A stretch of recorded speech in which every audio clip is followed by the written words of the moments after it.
Almighty God and Father, as our Advent pilgrimage draws to a close, we light the candle of love.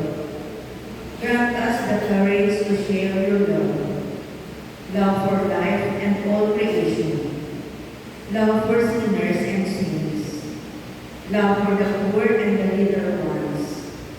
We thank you for the hope your Son gives us, for the peace he bestows, for the joy your Spirit pours into our hearts, and for your love that redeems us and shows us the way. We ask this through Christ our Lord.